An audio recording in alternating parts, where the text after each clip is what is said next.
Today we need to talk about something that just happened earlier today in Washington, D.C. And it's exactly what myself and basically every influencer on the right is worried about and has been worried about over the last few years. There is undoubtedly several segments of this country that want to cause violence to enact political change. They don't want you to feel safe. They don't want you to feel secure. They want you to be scared. This afternoon in D.C., 2 National Guardsmen from West Virginia were shot. These weren't random victims. They were targeted. These men were in uniform, serving our country, following orders, only to be gunned down in the street. Now, I want you to understand what's happening here. I'm going to play a lot of clips from mainstream media, and I'm going to show you tweets and other thoughts on the internet. But this isn't an isolated incident. This isn't just about today. This is a pattern that has continued to get more and more violent, fueled by the rhetoric on the left. Left-wing influencers, left-wing media sources, and even some left-wing voters celebrate when these type of violent acts occur. We saw it with Donald Trump, we saw it with Charlie Kirk, and we're seeing it here again today with the 2 National Guardsmen. Now, I won't pretend to know the motives or what went on inside this man's head, but the facts are pretty clear. The level at which this man was mentally deranged doesn't really matter. We know why those people were targeted, and we know why he was angry, with them in particular. And if you find yourself questioning either of those facts, just continue watching. As right now, the facts are currently this. At approximately 2:15 this afternoon, members of the DC National Guard were on high visibility patrols in the area of 17th and I Street Northwest when a suspect came around the corner, raised his arm with a firearm and discharged it at the National Guard members. The National Guard members, there were other members that were in the area. They were able to, after some back and forth, able to subdue the individual and bring him into custody. Within moments, members of law enforcement in the area were also able to assist and bring that individual into custody.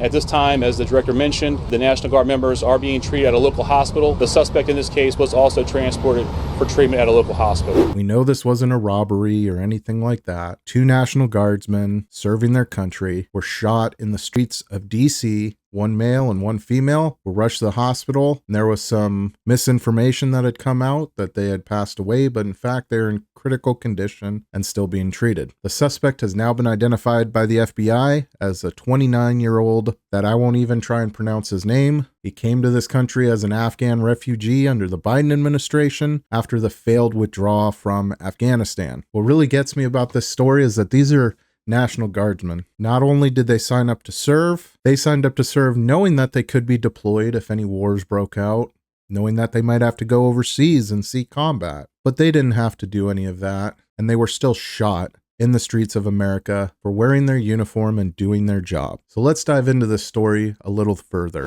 So I think the fairest way to start talking about this shooting is to look at what has happened recently in the Democratic Party and the messaging and rhetoric that they've been putting out there. Just days ago, a group of 6 lawmakers, now dubbed the Sedition Six by most of the right, put out this video urging military personnel to not follow orders. I actually had a whole video planned around this and I have tons of stuff saved, but I hadn't got to it, and now we have this National Guard shooting. I'm Senator Alyssa Slotkin. Senator Mark Kelly. Representative Chris DeLuzio. Congresswoman Maggie Goodlander. Representative Chrissy Houlihan. Congressman Jason Crow. I was a captain in the United States Navy. Former CIA officer. Former Navy. Former paratrooper and Army Ranger. Former intelligence officer. Former Air Force. We want to speak directly to members of the military and the intelligence community who take risks each day to keep Americans safe. We know you are under enormous stress and pressure right now. Americans trust their military, but that trust is at risk. This administration is pitting our uniformed military and intelligence community professionals against American citizens. Like us. You all swore an oath to protect and defend this Constitution. Right now, the threats to our Constitution aren't just coming from abroad, but from right here at home. Our laws are clear. You can refuse illegal orders. You can refuse illegal orders. You must refuse illegal orders. No one has to carry out orders that violate the law or our Constitution. We know this is hard, and that it's a difficult time to be a public servant. But whether you're serving in the CIA, the Army, or Navy, the Air Force, your vigilance is critical. And know that we have your back. Because now, more than ever, the American people need you. We need you to stand up for our laws, our Constitution, and who we are as Americans. Don't give up. Don't give up. Don't give up. Don't give up the ship. So in a time where our country's in turmoil and political violence is on the highest rise it's ever been, where we just had a few months ago a Christian Republican influencer murdered in front of basically the whole world, you put out a video as Democrats saying that military personnel, CIA agents, etc. shouldn't follow illegal orders. Everyone in those services knows that they don't have to follow an illegal order, so what's the point of that? It's obvious. The subtext is you're saying what this country is ordering you to do, what this administration is ordering you to do, is illegal. Donald Trump is telling you to commit crimes, and you can say no. That's the message they're sending. Our military officers are being told to do illegal things to the citizen, and they're pleading with them to not follow those orders. Do you understand how ridiculous that is? And how inflammatory that is? It doesn't stop there. Here's Democratic Congresswoman Alyssa Slotkin talking to ABC just a couple days ago. These videos coming out of places like Chicago, it makes me incredibly nervous that we're about to see people in law enforcement, people in uniform military get nervous, get stressed, shoot at American civilians. It is a very, very stressful situation for these law enforcement and for the communities on the ground. So it was basically a warning to say, like, if you're asked to do something, particularly against American citizens. So if you didn't believe my assessment of the Sedation 6, there it is from their own mouth. She's justifying having that video out there because she's worried that the troops will start shooting at citizens. This is a Democratic senator. The majority of what Trump has ordered the country to do has been held up by court, and the stuff that hasn't been is under appeal and waiting on the Supreme Court. If anything, I've been angry with Trump, as I know a lot of Republicans are, for not acting quicker and not doing more, because he's been slow to act as the Democrats bring in circuit judge after circuit judge after circuit judge. Somebody that normally handles parking tickets all of a sudden gets to stop the president's actions. Could the administration plow forward and do it anyway and fight it in court later? Yes. That's what I've been wanting them to do. But no. They've been winning it legally, taking it as high as it needed to go, sometimes up to the Supreme Court.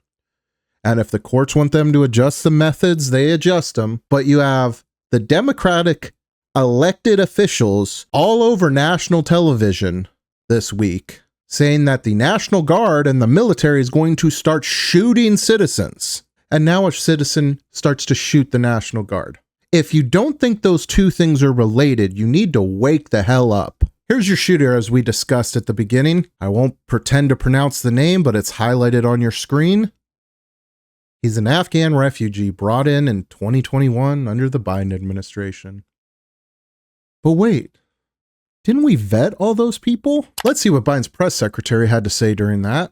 There are, of course, concerns among lawmakers, experts who've tracked this. We're saying previous arrivals of large numbers of refugees from different parts of the world, inevitably there may be a handful, small handful, who are eventually deemed a security risk of some kind. What reassurances can you make about the screening process and the attempts to make sure that somebody like that doesn't make his or her way here? I can absolutely assure you that no one is coming into the United States of America who has not been through a thorough screening and background check process. Well, that's certainly interesting because later on, Josh Hawley released emails showing that Biden said anyone with a valid form of ID should be let on the plane, referring to the planes leaving Afghanistan on Biden's failed withdrawal. Total inflow to the U.S. must exceed the seats available. This is based off a phone call conversation between Biden and the ambassador, those that are entitled to refugee status, etc. So basically, if you or someone around you was able to provide some sort of identification, Biden brought you into the U.S. during the withdrawal from Afghanistan. That apparently was the thorough vetting that we were getting. Here's CNN guests calling National Guards people Nazis. Actually, what the president is doing through the Secretary of Defense is creating units, official military units, to, quite frankly, watch the American people. And that's the thing that is absolutely abhorrent. It reminds me so much of what happened in Germany in the 1930s. So we take in a bunch of unvetted refugees from war-torn countries, some that we caused like Afghanistan, others that we didn't. We don't vet them at all, and then the mainstream news tells you every day that the military and the police are Nazi Gestapos that are going to start shooting you soon, led by a tyrannical dictator, Donald Trump. And we don't expect these things like what happened today to keep happening. Well, I know what you're thinking. You're thinking, Stephen, they may have used some dramatic language, but you know what? When servicemen and women are lying on the operating floor trying to recover from their wounds, they're not saying those type of things then. They're trying to build unity then, right? Here's ABC News. A focus will turn to whether these guardsmen were specifically targeted. If that's the case, it would fit with what we've been hearing from law enforcement officials for a number of months now, that some political flashpoints in the country, whether that's immigration policies by the administration, the ongoing Israel-Hamas conflict, even amid a tenuous ceasefire, those kinds of flashpoints have made people in uniform, be they military, law enforcement, government officials, people in uniform have increasingly been targets, and that is going to be one focus of the investigation going forward, Kira. You see what they did there? They listed all the reasons you should be mad at the administration and these horrible soldiers following their orders against this tyrannical dictator, and why it's, so rational that people are targeting them. Well, yeah, Stephen, but the news is always going to kind of try and hype things up. That's what they do. The political leaders and activists, they're using this as a time for solidarity. Here's a Democratic activist on the streets of DC today. We believe that the National Guard and the military occupation is the first step into rounding black people up and putting them in detainment camps here in Washington, D.C. and around the United States of America. We believe that. Stop being surprised this is happening. It's going to keep happening. It's going to get worse until our leadership steps up and does something to squash the calls for violence, treason, and everything else that one party is very openly doing right now. It's going to keep happening, and it's going to keep getting worse. When is enough enough? I thought Charlie Kirk was going to be enough. I really did. And you had, some crazy lefties online celebrating the death. That was gross. But a few months later, and the mainstream news and your Democratic senators and congressmen and your Democratic activists are all back to the same talking track. It's not that our ideas are better than the other side. It's that if you don't vote for us, the other side is going to round you up, kill you, take away everything you own, take away all your rights, put you in internment camps, etc. I'm all for free speech, but we have clauses against incitement to violence for a reason. If you yell fire in a crowded room, you'll go to jail. If somebody's hurt or killed in that incident, you'll be charged with those consequences. Senator Slotkin should be in jail. The Sedition 6 stuff you can say is up for a little bit of interpretation, but a U.S. senator saying that people are worried that the National Guard is going to start shooting at American citizens after she just told the National Guard to defy illegal orders, I don't see how you can't find that as a call to violence. Just moments ago, President Trump addressed the nation on this tragedy. My great fellow Americans, earlier today, on the eve of the Thanksgiving holiday, 2 members of the National Guard serving in Washington, D.C., were shot at point-blank range in a monstrous ambush-style attack just steps away from the White House. They had been deputized as part of the most successful public safety and national security mission in the history of our nation's capital, the D.C. Safe and Beautiful Task Force, which has achieved an unprecedented reduction in violent crime and crimes of all type. This heinous assault was an act of evil, an act of hatred, and an act of terror. It was a crime against our entire nation. It was a crime against humanity. The hearts of all Americans tonight are with those 2 members of the West Virginia National Guard and their families. The love of our entire country is pouring out for them and we are lifting them up in our prayers.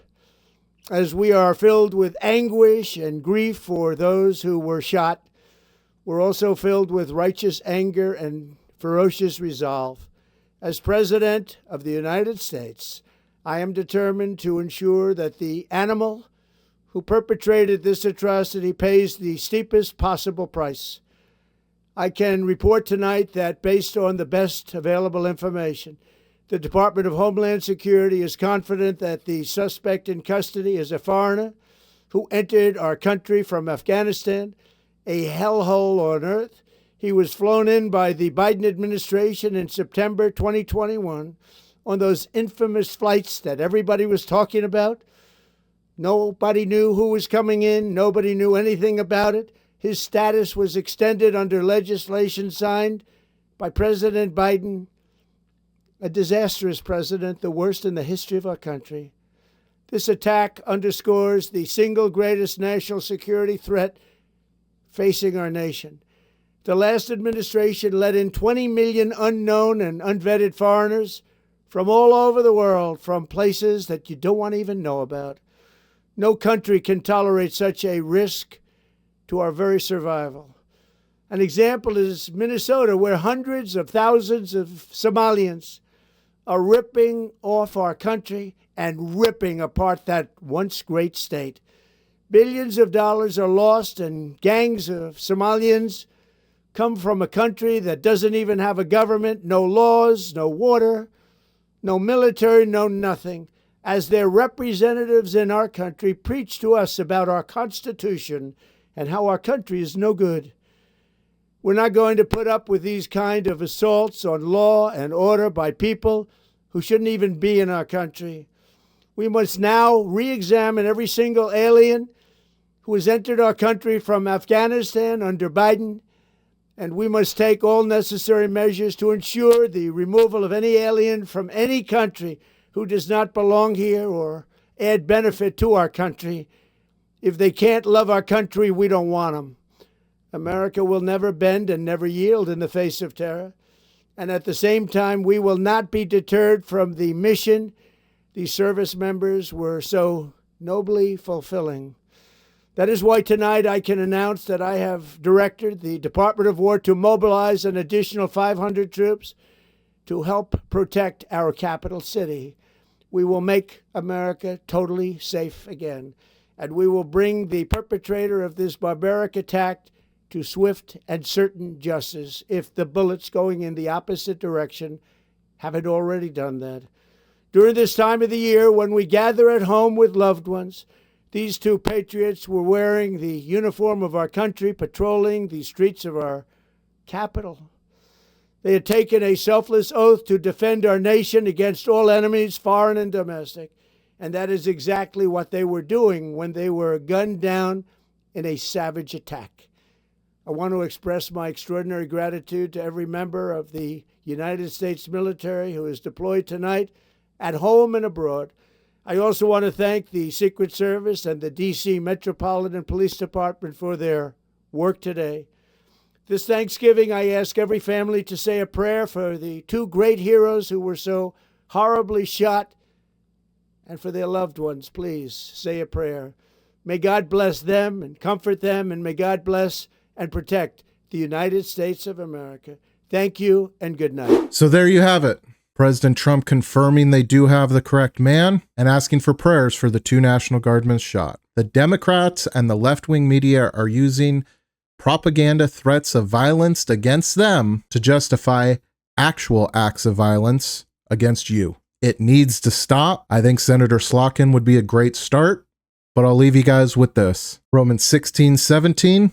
I urge you, brothers and sisters, to watch out for those who cause divisions and put obstacles in your way that are contrary to the teachings that you have learned. Keep away from them, for such people are not serving our Lord Christ, but their own appetites. By smooth talk and flattery, they deceive the minds of naive people. Everyone has heard about your obedience, so I rejoice because of you, but I want you to be wise about what is good and innocent about what is evil. The God of peace will soon crush Satan under your feet. The grace of our Lord Jesus be with you. Let's get back to work, guys. Keep praying. I'll see you in the next one.